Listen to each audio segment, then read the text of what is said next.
The North Atlantic is a cold and merciless place. For weeks at a time, the sea looks endless. Gray waves, bitter wind, and fog that hides everything beyond a few ship lengths. Through that vast emptiness, Viking longships pushed westward. Their carved dragon heads rose and fell with each wave, slicing through the mist like silent hunters. These ships carried men and women from Greenland, people who had already settled the harsh edges of the known world. They were not explorers in search of fame. They were farmers, carpenters, and sailors searching for survival. Greenland's land was rocky, the soil thin, and every tree precious. Without timber, they could not build houses or repair their ships. Without ships, they were trapped. For generations, stories had circulated among the Greenlanders. Sailors returning from fishing trips spoke of a distant coastline far to the west, a place where forests stretched endlessly, where rivers teemed with fish, and where the air smelled of pine. It sounded like a dream, but for those living on the edge of starvation, it was a dream worth chasing. So one season after another, their eyes turned toward the unknown sea. It was a dangerous idea. The North Atlantic is unpredictable, full of sudden storms, drifting ice, and hidden reefs. Yet for the Norse, the sea was not a barrier. It was a highway. Their ancestors had already conquered the North Sea, settled Iceland, and crossed to Greenland. One more leap west did not seem impossible. In the late 10th century, the great explorer Eric the Red had led settlers to Greenland after being banished from Iceland. His new colony barely survived.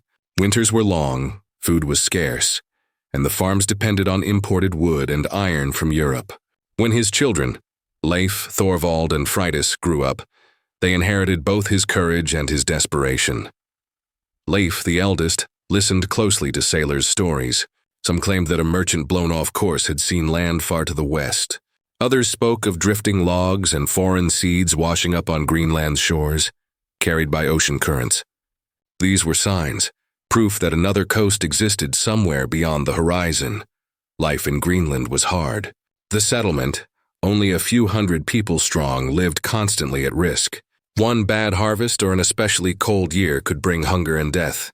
Every piece of timber, every plank or beam was priceless. Without trees of their own, the Greenlanders relied on trade with Norway and Iceland. But those voyages were long and dangerous. A closer source of wood could mean the difference between survival and collapse. For the Vikings, exploration was as much about need as curiosity. They did not explore for maps or glory. They explored because they had to, because their survival demanded it. By the end of the 10th century, the dream of that western land had grown too strong to ignore. Somewhere beyond the icy horizon, there was a place of warmth and plenty, a place where rivers ran through deep forests, and where iron and timber were free for the taking. The Greenlanders prepared. They repaired ships, gathered supplies, and waited for the summer winds to turn favorable. Families whispered about leaving, not just to visit, but to build a new home, one beyond the edge of everything they knew. From these harsh beginnings, the first chapter of Vinland began. A journey born from cold, hunger, and hope would soon carry the Vikings farther than any European had ever gone before. But the land they were about to find was not empty. From the shadows of its forests, unseen eyes were already watching. The eyes of people who had lived there for thousands of years, people who would soon face the strange sails of the north across their horizon. Around the year 1000 AD, Leif Erikson, son of Eric the Red, decided to chase the rumors that had filled his childhood. He had grown up hearing sailors talk about a distant western land covered in forests. Some said they had glimpsed its shores by accident. Others had found driftwood that could not have come from anywhere near Greenland. The stories were too many to ignore. Leif was not a reckless adventurer. He was a practical man. Greenland was struggling, short of food, short of timber, short of everything that made survival possible. If the stories were true, this new land could save his people. He bought a strong ship, a nar, a merchant vessel built for long-distance sailing. Then he gathered a small crew of about 35 men and women. They loaded the ship with supplies, dried fish, tools, axes, and livestock for food. In the summer, when the seas were calmer, they set out from Greenland, following the ocean currents to the southwest. The voyage was long and dangerous. The sea was rough, and storms often swept in without warning. The crew endured days of fog and freezing spray, their wooden ship creaking under the strain of the waves. Food and water were rationed, yet despite the hardship, they pressed on. After many days, the air began to change. The biting smell of ice and salt faded. In its place came a softer scent, the smell of trees and soil. To men who had lived their whole lives in a treeless world, it was almost magical. It meant land was near. Then one gray morning they saw it. A coastline rose out of the mist, wide and green, lined with forests that stretched endlessly inland. Rivers glimmered like silver in the sunlight, and birds circled overhead. For the first time, the Norse had reached the North American continent. They sailed along the coast, exploring bays and headlands.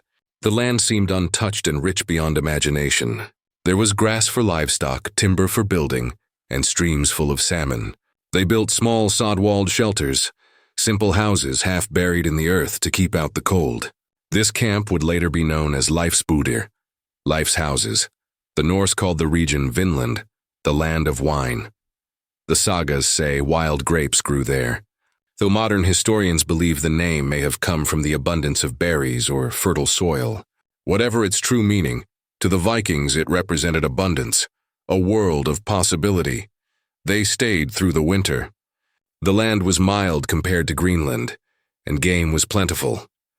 They hunted, fished, and explored, but despite the beauty and resources around them, they saw no people. The forests were silent except for the sounds of animals and wind. When spring came, Leif ordered his ship loaded with timber, furs, and anything valuable they could carry. They had found what they came for: wood, food, and proof that the stories were true. Without a single man lost, Leif and his crew turned their sails back toward Greenland. When they arrived home, their news caused a sensation. They spoke of a place far richer than their frozen colony, a land of forests, fresh water, and fertile soil. Leif's voyage was a success. He had discovered a new world and returned safely. But his discovery would not remain peaceful for long. Word spread quickly through Greenland and Iceland. More people wanted to go, not just to explore, but to settle, to claim this rich land for themselves. The next expedition would be larger, bolder, and far more dangerous. And it would bring with it the first meeting and the first conflict between the Norse and the native peoples of North America. A few years after Leif Erikson's peaceful return, word of his discovery spread across the Norse world. The stories of Vinland, its green forests, rich soil, and endless rivers, captured everyone's imagination. In Greenland, where each tree was worth its weight in gold, such a land sounded like a miracle. One man in particular was determined to go there. His name was Thorfinn Karlsefni, an Icelandic merchant and sailor. He was wealthy, ambitious, and far more organized than Leif had been. Karlsefni didn't just want to explore. He wanted to build a settlement. In the year 1006 AD, Karlsefni assembled an expedition of about 160 settlers, men, women, and children. They brought livestock, tools, and even a few cows and pigs. Among them was Karlsefni's wife, Gudrid, who was heavily pregnant. They left Greenland in 3 ships, retracing Leif's route across the open ocean. After weeks at sea, they reached the same broad coastline Leif had found. They followed it south until they came to a sheltered spot near a river mouth. There they built a small palisaded village with longhouses and storage sheds. This site, archaeologists believe, was near what we now call L'Anse aux Meadows in Newfoundland, Canada. For a time, the colony thrived. The settlers fished, hunted, and gathered wood. The soil was rich and the climate was milder than Greenland's. The Norse finally had what they had dreamed of, a second chance at a new life. But this time, the land was not silent. Not far from the settlement lived people who had been there for generations, likely the Beothuk, or Mi'kmaq, native tribes of the region. Skilled hunters and traders, they watched the newcomers with interest and caution. At first, there was trade. The Vikings and the natives exchanged goods, furs and food for iron tools, colored cloth, and milk from the settlers' cows. To both sides, it was something entirely new. The Norse had never met people like these, and the natives had never seen iron weapons or red fabric that shone like fire. Trade was tense but peaceful. Both sides were careful, moving slowly and keeping weapons in view. But beneath the surface, fear and misunderstanding grew. The Vikings thought of the natives as primitive and weak. They even gave them a name, Skraelings, which roughly meant wretches or thin people. To the Norse, it was a word of contempt. For the natives, the Norse must have seemed strange and threatening. Their iron blades cut through wood like nothing they had ever seen. Their axes, armor, and animals were alien. And their habits, shouting loudly, cutting trees, fencing land, violated the quiet balance of the forest and sea. The tension finally broke because of a bull. One morning, a large bull belonging to the settlers escaped from its pen. It charged wildly through a nearby native camp, trampling belongings and killing a dog. To the settlers, it was an accident. To the natives, it was an attack, an insult that demanded revenge. Days later, revenge came. At sunrise, 30 canoes glided silently through the mist. The native warriors came fast, their paddles flashing in the water. Without warning, a storm of arrows fell on the Viking settlement. The Norse scrambled to defend themselves. Shields locked together, they formed a wall of wood and iron. The phalanx, the same tactic that had brought them victory in Europe. The arrows thudded against shields and armor, some finding gaps, others bouncing off. The fight was quick and violent. The natives withdrew, leaving several canoes behind. The Norse had survived, but the message was clear. Peace was over. That first battle was only the beginning. The fragile trust between the two peoples had shattered. Scouts from both sides began moving through the forest. The Norse built higher walls, posted guards, and repaired their weapons. Soon after, another group of natives was spotted near the settlement. 9 men, likely scouts watching from a distance. The settlers' leader, Thorvald Eriksson, Leif's brother, led a group of armed men to confront them. The Norse fell upon the sleeping scouts at dawn, killing 8. But one escaped and fired a single arrow in return. That arrow found its mark. It struck Thorvald beneath the arm, piercing his chest. He was carried back to camp, mortally wounded. Knowing he would not survive, he asked to be buried there, in the new land they had fought for. Thorvald Eriksson became the first European to die on North American soil. His grave, marked with simple crosses, became a symbol of both courage and futility. A man who found a rich country, but not the peace to live in it. From that day on, the settlers lived in constant fear. The forest, once full of promise, now seemed full of eyes. Every shadow might hide an enemy. Every ripple in the water might mark a canoe. The first war between Europeans and the peoples of America had begun, not out of greed or conquest, but from fear, misunderstanding, and pride. The death of Thorvald Eriksson changed everything. The settlers at Vinland no longer felt safe. Every sound in the forest became a warning. Every shift in the wind felt like a threat. The dream of a peaceful colony had turned into a daily struggle for survival. The Skraelings, the native peoples of the region, had lost patience. They no longer approached in peace. They no longer came to trade. Instead, they came to drive the settlers away, and they fought with skill and intelligence. The Skraelings knew their land. They moved quietly through the trees, paddled swiftly, across the rivers, and used the dense forests as both shield and weapon. Their attacks were sudden, precise, and terrifying. They struck without warning, disappearing before the Norse could organize a counterattack. The Vikings, for all their strength and weapons, were not used to this kind of war. In Europe, they fought in open fields or along coasts where ships and formations gave them power. Here, their heavy armor and close formations slowed them down. The forests were too thick, the ground too rough, and the enemy too fast. The Norse still held one advantage: iron. Their swords and axes could cut through shields and spears with ease. But they were few in number, and every wound, every loss weakened their small community. One day the Skraelings returned in force. They came at dawn in dozens of canoes, their paddles flashing in rhythm across the water. When they reached the shallows, arrows rained down on the Viking settlement. The sound of the attack filled the air. The hiss of arrows, the cries of wounded men, the pounding of shields. The settlers formed a defensive wall. They had built their fort well, with wooden palisades and narrow openings for archers. For a time, the Norse held firm. Their shields locked and their axes struck back. But the attacks did not stop. Each day brought new raids, small groups testing the defenses, probing for weakness. The Vikings were trapped in a cycle of exhaustion. They could not rest, could not hunt, could not cut timber without fear of ambush. Their advantage in open battle meant little when the enemy never fought on their terms. The sagas tell of one strange and terrifying moment. In one attack, the native warriors carried a large, dark blue object mounted on a pole. As they approached the Norse fort, they spun it, and it made a deep roaring sound. A sound unlike anything the settlers had ever heard. The noise rolled across the field like thunder, echoing off the trees. It was a weapon of fear, a psychological tactic.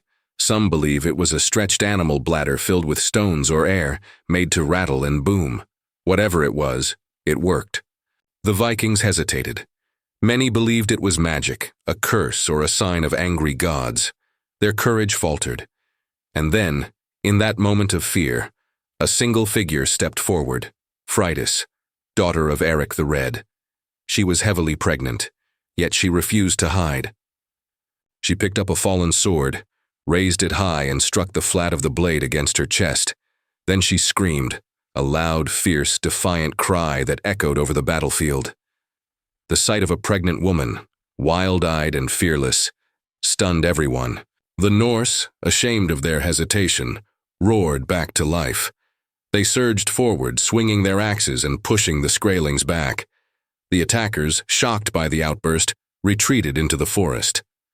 That day, the Norse survived, but they knew it was only temporary. The war had become a battle of endurance, and the settlers were losing. As the months passed, the situation grew worse. The settlers could not farm safely, their livestock dwindled. The constant fear wore them down. They buried their dead quietly at night, hoping not to draw more attention. When archaeologists later uncovered the site of Lonso Meadows, they found evidence of burning, a thin layer of ash and charcoal buried beneath the soil. It was proof that someone had set fire to the buildings soon after they were built. Whether it was the Skraelings reclaiming their land, or the Vikings burning their own camp before leaving, the message was clear. Vinland would not be held. The settlers had come for wealth, wood, and a new home. Instead, they found war, fear, and loss. By the second year, the Viking settlement in Vinland was falling apart. The small community that had arrived with hope and determination now lived in fear. The forests that had once promised endless resources now hid their enemies. Every creak in the night, every rustle in the trees made hearts pound. Thorfinn Karlsefni, the leader of the expedition, knew the truth. They could not hold this land. When they had first arrived, there had been around 160 settlers. Now their numbers had dropped sharply. Illness, hunger, accidents, and battle had taken their toll. Fewer than 100 remained. Every day was a test of endurance. The settlers still had their iron weapons and sturdy walls, but they were outnumbered and isolated. Reinforcements were impossible. To return to Greenland meant sailing thousands of kilometers across a stormy ocean. Even if help could come, it would take years. They were alone. The Skraelings, the native people of the region, were relentless. Their attacks came without warning, quick and precise. Some days it was arrows fired from the edge of the forest. Other days it was canoes gliding silently toward the shore. They knew the land, the rivers, and the tides better than anyone. The settlers could fight them, but they could not stop them. The Norse tried to stay strong. They fought bravely whenever the enemy appeared. Their iron weapons were still deadly in close combat, but courage and skill could not overcome exhaustion and fear. The settlers grew weaker with every passing month. Then one morning, the war came to an unexpected end. As the Vikings stood watch from behind their palisade, a single canoe appeared. A native warrior paddled toward the shore. When he was close enough to be heard, he stopped, stood, and raised something in his hand. It was a Viking sword, one of their own. Without a word, he threw it onto the beach. The blade flashed in the sunlight and landed in the sand. Then he turned and paddled away. To the Vikings, the message was clear. It was not an offering or a surrender. It was a warning. The sword, their greatest symbol of power, had been taken and returned, to show that even iron meant nothing here. The land belonged to its original people, and they intended to keep it that way. Karlsefni gathered his remaining followers. He looked around at the tired faces of his men and women, at the wounded, at the graves near the fort, and at his wife, Gudrid, who had given birth to their son, Snorri, the first known European child born in North America. He knew they had to leave. The sagas record his final decision in a few simple words. Although the land is good, we will always live in fear of those who dwell here. It was the end. The settlers packed what little they could carry, the remaining livestock, barrels of food, and the precious timber they had cut under constant attack. The last longships were pushed back into the water. As their sails filled with wind, the Norse turned their faces toward home. On the shore, the Skraelings watched silently. There were no cheers, no pursuit. They had won by endurance, not by conquest. The voyage back to Greenland was long and harsh. Some ships likely never made it. Those who did carried stories of a beautiful but dangerous world, a place where courage was not enough, and where the land itself seemed to resist them. The attempt to colonize Vinland had lasted only 3 short years. After that, no Norse expedition ever returned to settle again. For the next 4 centuries, the continent remained untouched by Europe's expansion. When archaeologists uncovered the ruins at Lens-aux-Meadows in the 20th century, they found proof of this forgotten chapter. Charred wood, broken tools, iron nails, and arrowheads lying side by side. 2 worlds had met there, and both had walked away scarred. The Norse had come seeking life, but they found death and resistance. The native peoples, the true owners of the land, had defended their home and won. The sagas remembered the courage of explorers like Leif, Thorvald, and Freydis. But the greater victory belonged to the unseen warriors of the forest and sea, those who refused to yield their world to strangers. Today, the wind still blows across the grassy hills of Lens-aux-Meadows. The outlines of old Viking houses can still be seen, and the sea still crashes against the rocks where their ships once landed. The place is quiet now, but the silence carries a story. It is the story of the first European settlement in North America, and of its fall. Story of courage and conflict, of hope and loss, and above all, a reminder that not every land welcomes conquest.